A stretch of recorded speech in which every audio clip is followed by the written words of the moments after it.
Friends, voice recipes ఛానల్కి స్వాగతం. అన్నం వండినప్పుడు మెత్తగా అయిపోతూ ఉంటుంది.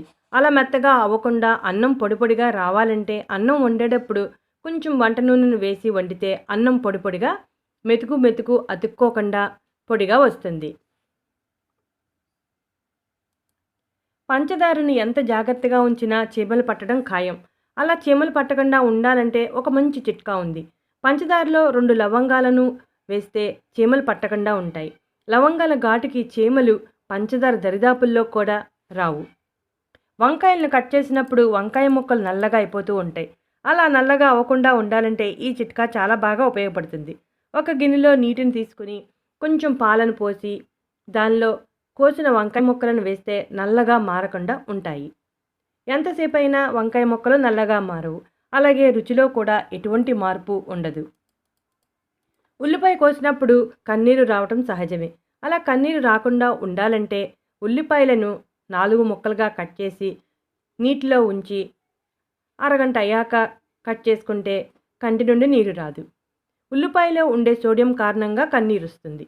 కాకరకాయలు ఎక్కువగా ఉన్నప్పుడు ఫ్రిడ్జ్లో పెట్టినా ఒక్కోసారి పండిపోతూ ఉంటాయి. అలా పండిపోకుండా కాకరకాయలు ఎక్కువ రోజులు నిల్వ ఉండాలంటే కాకరకాయలు ఈ విధంగా కట్ చేసి నిల్వ చేసుకుంటే ఎక్కువ రోజులు తాజాగా ఉంటాయి. రుచిలో కూడా తేడా ఏమీ ఉండదు. వంటగదిలో చీమలు సాధారణంగా వస్తూనే ఉంటాయి. ఒక పట్టాన పోవు.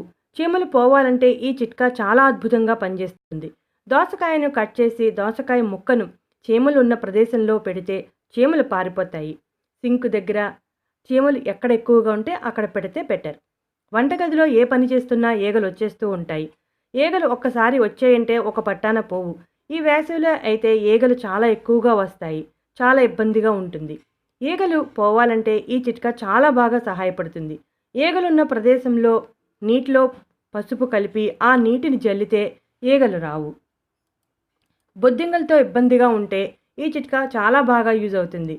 వెల్లుల్లి రెబ్బలను కచ్చాపచ్చిగా దంచి నీటిలో కలిపి బొద్దింకలున్న ప్రదేశంలో పెడితే ఆ ఘాటుకి బొద్దింకలు పారిపోతాయి.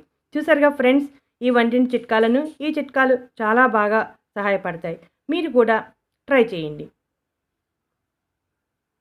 ఇటువంటి ఇంట్రెస్టింగ్ టాపిక్స్ కోసం మా ఛానల్ని సబ్స్క్రైబ్ చేయటం మర్చిపోవద్దు.